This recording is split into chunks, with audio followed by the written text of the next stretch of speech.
Hello everyone, welcome to my YouTube channel English literature zone. आज के video में Strife जो कि जॉन गाल्सवर्दी की one of the famous play है उसका समरी पढ़ेंगे। तो चलिए वीडियो शुरू करते हैं। वीडियो जो है काफ़ी इजी लैंग्वेज में होगा और वीडियो के थ्रू अगर आपका हेल्प होता है, वीडियो आपके सिलेबस का है, तो प्लीज़ आप लोग वीडियो को लाइक करें, चैनल को सब्सक्राइब कीजिए और कमेंट करके बताइएगा वीडियो आपको कैसा लगा। वीडियो शुरू करते हैं।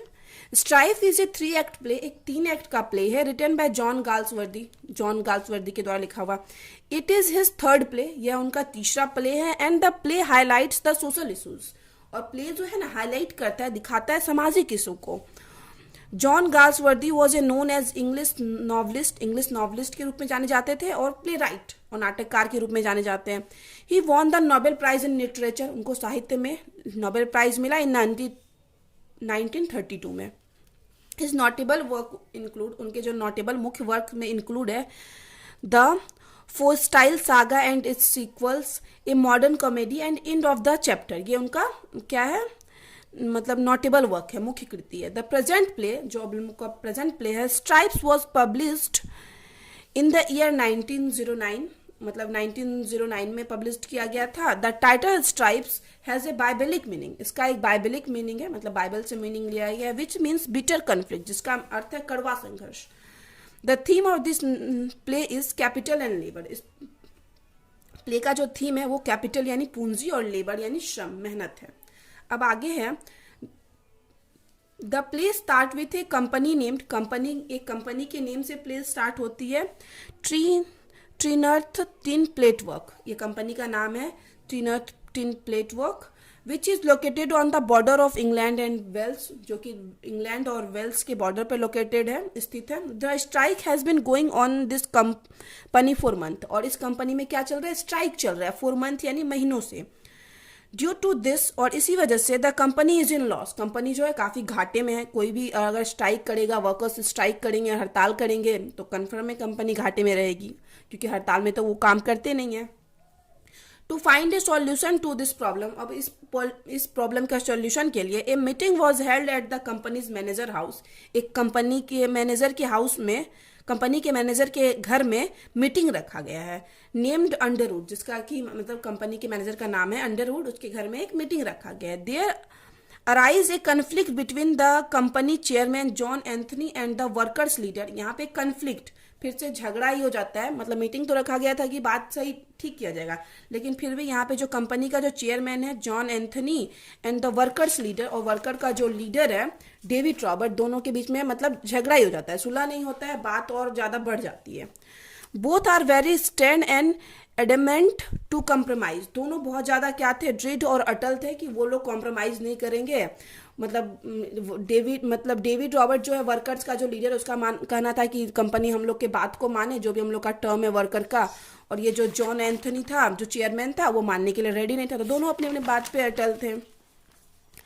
अब आगे है, John Anthony was the chairman of 32 years, 32 साल से, मतलब 32 साल का chairman, and he is the determined to fight and win, उसको मतलब डिटरमाइन कन्फर्म था कि वो उसको मतलब इस चीज़ का आदत हो गया था कि वो लड़ेगा और जीत ही जाएगा। In the 32 years of experience, अब जो 32 ईयर का उसका एक्सपीरियंस था कंपनी में, ही हैज़ वॉन 4 स्ट्राइक्स, तो 4 स्ट्राइक्स जीत चुका था कंपनी का। He has certain that he could win the strike once more, और वह निश्चित था कि वो अब की बार भी मतलब मजदूरों की, वर्कर्स की बात नहीं मानेगा, और इस बार भी वो स्ट्राइक जीत ही जाएगा, हड़ताल जीत ही जाएगा, उसके फेवर में ही होगा, कंपनी के फेवर में होगा स्ट्राइक। अब आगे, but the other directors of the company, लेकिन जो कंपनी के दूसरे डायरेक्टर्स है, फेल्ट अनफेयर, उनको अनफेयर फील होता था about the stand nature of the Anthony का जो दृढ़ निश्चय वाला नेचर था कि अपनी बात पे अटल रहना, तो इस वजह से दूसरे डायरेक्टर्स चिंतित थे। Directors were aware about the outcome of the prolonged strike, तो डायरेक्टर्स जो है कंपनी के वो अवेयर थे इस चीज़ से कि अगर कंपनी का जो ये स्ट्राइक है काफ़ी लंबा चलता है तो इससे क्या होगा, इसका रिजल्ट क्या होगा। कंपनी मैनेजर्स वाइफ, कंपनी की मैनेजर की वाइफ है, कंपनी का मैनेजर जो हम बताए थे अंडरवुड है, Mrs Underwood, who is Anthony's daughter, जो कि एंथनी कंपनी के चेयरमैन की डॉटर भी है। She helps the family of workers during the strike, अब स्ट्राइक के समय, हड़ताल के समय यह मतलब वर्कर्स के फैमिली की मदद करती है। All the directors of the company knew that if the strike lasted longer, company के जो सारे डायरेक्टर्स थे वो जानते थे कि अगर स्ट्राइक काफ़ी ज़्यादा लंबा चलता है the company would go into more loss, company जो है काफ़ी ज़्यादा लॉस में चली जाएगी। दिस में also anger the stock holders of the company, और कंपनी में जो मतलब पैसा लगाए हुए हैं, स्टॉक होल्डर्स वही है जो पैसा लगाए हुए हैं, कंपनी का शेयर खरीदे हुए हैं, वो भी इससे गुस्सा हो जाएंगे क्योंकि कंपनी काफ़ी टाइम से लॉस में चल रही है। अब आगे है Simon Harness, a trade union officer, एक ऑफिसर है trade union, go as a mediator, एक मेडिएटर के रूप में जाता है, मतलब सुलह करवाने के रूप में, between the director and the worker of the company, मतलब सुलह करवाने वाला बन के जाता है डायरेक्टर और वर्कर्स के बीच में। His meet with the chairman, अब फिर से वो चेयरमैन से मिलता है जो कि काफ़ी हट्टी जिद्दी है। रिजल्टेड इन फेलियर, फिर से वो भी फेल हो जाता है, नहीं मनवा पाता है बात को। बिकॉज एंथनी रिमेंड ऑब्स्टिनेट, क्योंकि एंथनी जो है, जॉन एंथनी कंपनी का चेयरमैन, अपने जिद पे है। एट द सेम टाइम, उसी time the leader of workers Robert was not ready to yield, और लीडर्स जो है वर्कर का रॉबर्ट, वो भी रेडी नहीं है कि हम लोग मतलब मान जाएं, थोड़ा बहुत मेल मिलाप करके हड़ताल खत्म कर दे, वो भी रेडी नहीं है इस चीज़ के लिए, वो भी चाहता है कि उसकी बात मानी जाए। आगे है the plight of the workers are growing worse, plight यानी दुर्दशा, ये जो स्थिति है वर्कर्स की काफ़ी ज़्यादा गंदी होते जा रही है, क्योंकि स्ट्राइक में तो नॉर्मली पैसा होता नहीं है वर्कर्स के पास, और वर्कर्स काम करेंगे तभी उनके पास पैसा आएगा, तो इस वजह से वर्कर्स की स्थिति जो है काफ़ी खराब होते जा रही है।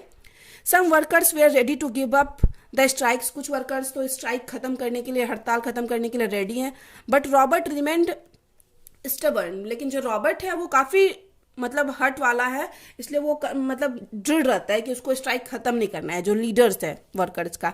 The workers and their family member they are suffering due to starvation, अब वर्कर्स और उनके फैमिली को सफ़र करना पड़ रहा है स्टारवेशन यानी भूखमरी से, क्योंकि पैसे तो है नहीं उन लोग के पास। रॉबर्ट वाइफ, अब रॉबर्ट की जो वाइफ है वो was dying out of hunger, ये भी भूख से मरे जा रही है। She had been the maid of Mrs Underwood, या कंपनी का जो मैनेजर है उसकी मेड रहती है Mrs Underwood, the daughter of Anthony, जो कि डॉटर है एंथनी की, कंपनी के चेयरमैन की। Has tried to help Mrs Robert, वो कोशिश करती है कि वह मिसेज रॉबर्ट की हेल्प करे बाय प्रोवाइडिंग हर फूड, उसको कुछ खाना देकर। But the proud and arrogant leader Robert refuse, लेकिन जो प्राउड, घमंडी और मतलब पूरा एरोगेंट है कंपनी के वर्कर्स का leader Robert, refuse to accept the help, यह मना कर देता है हेल्प लेने से, जबकि उसकी वाइफ की जान जा रही है भूख से, फिर भी यह हेल्प लेने से मना कर देता है। From the daughter of John Anthony, क्योंकि वह कंपनी के चेयरमैन की डॉटर है, बेटी है, जो कि उन लोग का हेल्प करने के लिए रेडी नहीं है, तो वो भी मना कर देता है अपने हट में, अपने घमंड में। सी प्लीड्स, वह निवेदन करती है टू एक्सेप्ट द हेल्प, कि तुम इस हेल्प को स्वीकार कर लो, save the life of his wife, और अपनी वाइफ की जो लाइफ है उसको, जीवन को बचा लो, एंड द स्ट्राइक्स, और इस हड़ताल को भी खत्म कर दो। हार्नेस जो है held the meeting with the workers and the most of the strikes consented to end in promise, अब यहाँ पे हार्नेस फिर से मीटिंग करता है वर्कर्स के साथ सिर्फ, और जिसमें से ज़्यादातर जो स्ट्राइकर्स है ना, हड़ताल करने वाले लोग, सहमत हो जाते हैं कि वो लोग अब स्ट्राइक को खत्म करेंगे। But Robert was not ready to go for a compromise, लेकिन जो रॉबर्ट है, फिर से वही कंपनी का जो वर्कर्स का जो लीडर है, वो रेडी नहीं है कम्प्रोमाइज करने के लिए।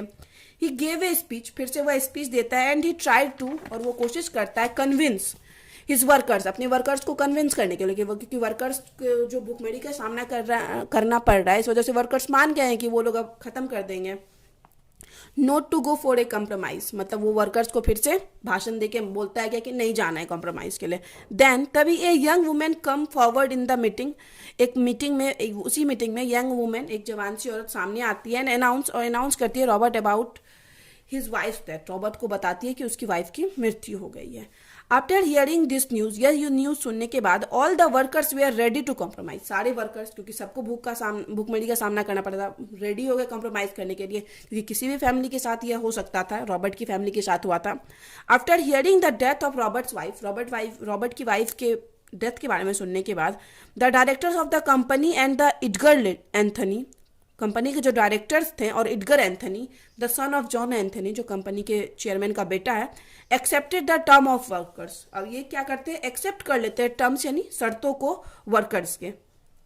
ऑन द सेम इवनिंग, और उसी शाम, there was a meeting between the workers, मीटिंग होती है वर्कर्स के बीच, Harness and the directors, company के डायरेक्टर्स के बीच, Anthony resign from the chairman seat, और एंथनी जो है, जॉन एंथनी चेयरमैन के सीट पे जो था वो रिजाइन कर देता है क्योंकि उसके बात को नहीं माना गया। At the end of this play, इस प्ले के एंड में there is a settlement between the director and the workers और डायरेक्टर्स के बीच में सेटलमेंट हो जाती है। The directors of the company के जो डायरेक्टर हैं has also accept the term of the workers के टर्म को, शर्तों को मान लेते हैं, एक्सेप्ट करते हैं, स्वीकार कर लेते हैं। Both Anthony and the Robert are fired from the company, दोनों को कंपनी से निकाल दिया जाता है। बट बोथ आर हैप्पी, लेकिन फिर भी दोनों खुश हैं, because neither of them give up, क्योंकि दोनों में से किसी ने गिव अप नहीं किया, ये नहीं है कि अपना हट छोड़ दिया। तो यहाँ पे वीडियो खत्म होता है। वीडियो अगर आपको अच्छा लगा, आपके सिलेबस का है, तो प्लीज वीडियो को लाइक कीजिए, चैनल को सब्सक्राइब कीजिए, कमेंट करके बताइए वीडियो आपको कैसा लगा। मिलते हैं नेक्स्ट वीडियो में नेक्स्ट टॉपिक के